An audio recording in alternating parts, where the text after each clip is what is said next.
Leicester City's coach, Claudio Ranieri, did he make the difference? We'll take a look.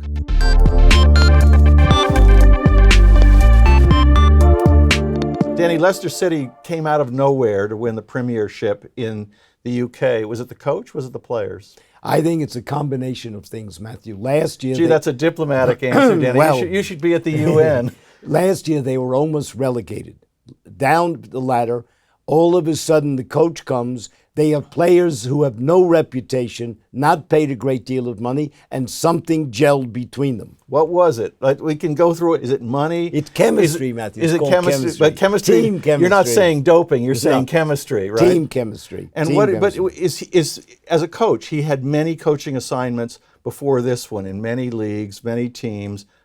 Got somewhere. I don't want to say of no achievement, but not. Manchester City wasn't knocking on his door. What made the difference at Leicester? Well, I mean, I think you have a combination of factors among the people who were there. They wanted something to prove. I think he wanted to prove something, seeing as he didn't have a successful career, and something gels. If you look at the Golden State Warriors, for example, they're smiling, they're slapping their backs. You look at other teams, Manchester United or Bayern, you sense that there's competition between the players. Look, there are teams of all-stars, and they get pretty That's far. right. You know, the Galacticos in Spain are a good example. Leicester City has almost no Galacticos, None. do they? None. They've got a handful of journeymen. Yet, did they get lucky? Did the ball just bounce their way over and over again? I would argue there it is did. an element of luck, but it's also an element, as I said, that the team sports are not the same as individual sports. And when you have guys who are willing to play together, give the ball to each other, work together, it's very different from having a team of just stars Ronaldo who's thinking, how many points am I going to score?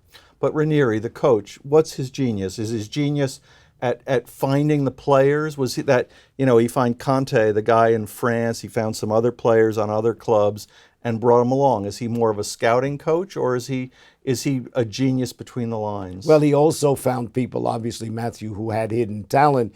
But what the players said was he let them play. If they made a mistake, he didn't take them out. He didn't scream at them. So they all felt that they had the confidence of the coach. And I think that's very important. So you're saying money means nothing at the high levels of world soccer? Is it just a 1 year thing? I mean, were we going to go another 100 years in the Premiership before another team is 5,000 to 1 in terms of the odds? I think it's very unusual, but again, you're going to say how bad my Yankees are with the highest payroll of $227 million. Well, it's got them 12 and 18. I mean, you've got 4 players making $100 million. The season's young, Matthew. Season's young, but the players are old. The players are all 35, 40 years old. A-Rod, CC, Tex, your guys, they're going nowhere with paychecks. Each one of them is paid more than the highest paid soccer player in the world.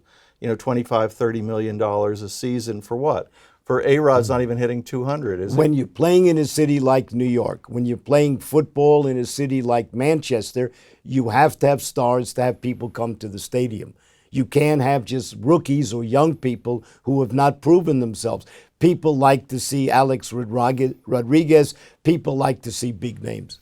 Yeah, but in Leicester City, there was no big names. Well, the stadium's full. Crowd. The stadium's full. Yeah, but it's not Manchester City. It's not Bayern. It's not that level. But so I still don't get your point. You want the money, or you don't want the money in highly. Well, I think that Leicester City, now, what are they going to do with their money? Are they going to spend it on stars? Of course they will. Well, the question is whether the players they have, who are earning relatively low salaries, are now going to be bought up by other clubs that have the money, and what will happen next year. Cynical teams where, as you say, no laughing around, no joking, no fun on the pitch. I think Ranieri's genius is that he coaches, and I think a lot of these guys just write checks. Would you ever want to coach Ronaldo or Messi? What do you tell them? I'll coach Messi. Yes, I think me coaching Messi would kind of bring some balance to my skills, not as a coach of football, and might put me at mid-table, as you say in England. That's all the time we have today on Money in Sports. I'm Matthew Stevenson, and I'm Danny Warner.